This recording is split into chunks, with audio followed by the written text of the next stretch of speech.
चलिए दोस्तों, अब इस फिल्म की गहराई में चलकर इसे समझने की कोशिश करते हैं कि ये हमसे क्या कहना चाहती है। जैसा कि मैंने कहा, इस फिल्म की नींव इस प्रिंसिपल पर टिकी है कि सुनने की एबिलिटी खो देना हैंडीकैप होना नहीं है। अगर जो रूबेन को वहां रुकने देता तो इससे एक कॉम्प्लेक्स मैसेज निकल कर आता, खासकर उस फैसिलिटी के यंग बच्चों के सामने। जब रूबेन वो जगह छोड़कर एक मोटेल में ठहरता है तो उसे फोर्सफुली इस धारणा को मानना ही पड़ता है कि उसके एक्शंस ही उसे इस अकेलेपन की तरफ लेकर आए हैं। ये फिल्म जिंदगी में आए सडन चेंज में ढलने और उसे अपनाने का एक सफर है। अगर एक तरह से देखें तो फिल्म का मेन किरदार ही साउंड है। फिल्म शुरू ही खामोशी की आवाज से होती है और फिर हार्ड रॉक म्यूजिक की तरफ बढ़ती है। उसका हैवी मेटल म्यूजिक तो आप फिर भी सुन सकते हैं, लेकिन जो गाना लू गा रही है वो ज्यादा समझ में नहीं आ रहा है। फिल्म में आगे आपको ये एहसास होता है कि ये एक शुरुआती हिंट था जो मेकर्स ने हमें दिया था कि आगे हमें हियर लॉस जैसी ट्रेजेडी देखने को मिलने वाली है। मर्डर डायलॉग्स और साइलेंस के सीन्स के बीच बहुत ही बेहतरीन तरीके से खेलते हैं। वो बखूबी जानते हैं कि नॉइस ऑफ साइलेंस में क्या छिपाना है और किस चीज को एक आम साउंड की तरह सुनाना है। जैसे कि सबसे पहली बार जब रूबेन अपनी हियरिंग खोता है, उससे जस्ट पहले ही उसने कहा था साउंड चेक। ऐसी कई बारीकियां हमें इस फिल्म में देखने को मिलती हैं। शुरू में वो इस अचानक आए बदलाव को समझने की कोशिश करता है, जिस दौरान वो नर्वस तो होता है लेकिन फिर भी वो शांत रहता है और फिल्म भी शांत रहती है। पर आप खुद ही सोचिए, क्या होगा अगर एक ऐसा आदमी जो म्यूजिक को जीता है उसे अचानक पता चले कि वो अब कुछ भी नहीं सुन सकता। जाहिर है इस चीज को झेल पाना काफी मुश्किल होगा। इवेंचुअली उसे स्टेज पे सांस लेने में दिक्कत होने लगती है और वो स्टेज छोड़ देता है। हम समझ जाते हैं कि शांति और समझने वाला फेज अब खत्म हो चुका है। वो अपना आपा खोना शुरू कर देता है और ऐसा बहुत ही जल्दी हो जाता है।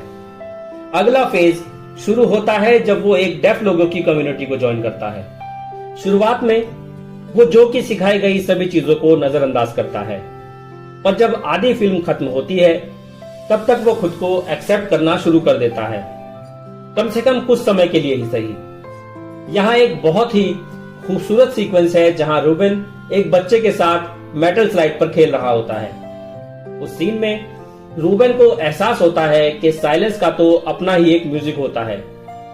ये बेहतर होगा अगर आप उसे सुनना शुरू कर दें और ये एक्सेप्ट कर लें कि अब सिर्फ यही साउंड एग्जिस्ट करता है या सिर्फ यही अब आपकी जिंदगी में मैटर करता है।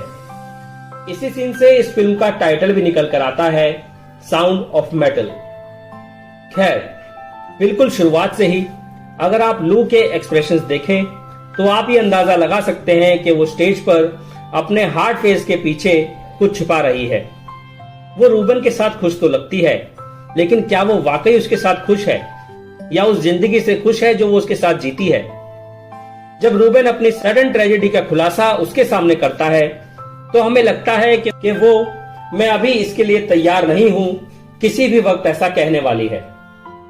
ये कहानी महज रूबेन की खुद को जैसा है वैसा एक्सेप्ट करने के बारे में नहीं है, बल्कि ये लू की खुद की एक्सेप्टेंस के बारे में भी है और अपने पास्ट की यादों को भुलाने के लिए एक कंप्लीटली अलग चीज के बजाय वो वही कर रही है जो उसे बहुत ज्यादा पसंद है। पेरिस पहुंच के रूबेन जान जाता है कि लू अपने करियर में आगे बढ़ तो रही है, पर वो अब उस लू से बहुत अलग है जिस लू को वो जानता था। वो जितना ज्यादा वक्त उसके साथ बिताता है उतना ही ज्यादा उसे ये एहसास होने लगता है कि अब लू की जिंदगी में उसकी कोई जगह नहीं है। जहां रूबेन बेसब्री से अपने पास्ट की ओर जाना चाह रहा है, वहीं लू अपने फ्यूचर की ओर बढ़ चुकी है।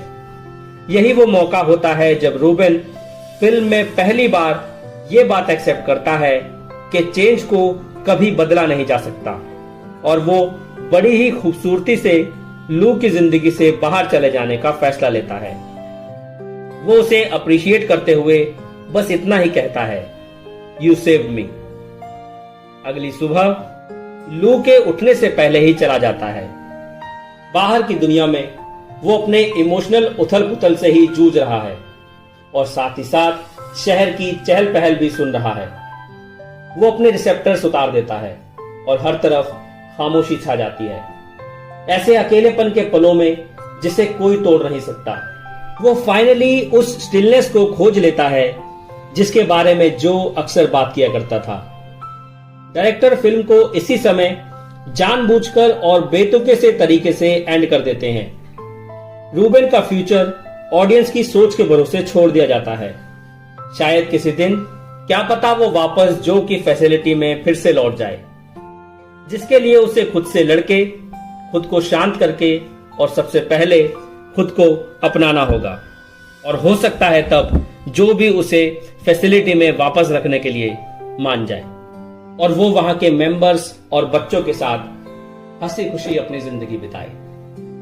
इसी उम्मीद के साथ आखिर में मैं ये कहना चाहूंगा कि कुल मिला के ये फिल्म जिंदगी में आने वाले अचानक बदलाव को अपने अंदर उतार लेने का एक बेहतरीन नमूना है और ये फिल्म हर सिनेमा लवर को जरूर देखनी चाहिए, इसकी कहानी और इसकी परफॉर्मेंसेस के लिए।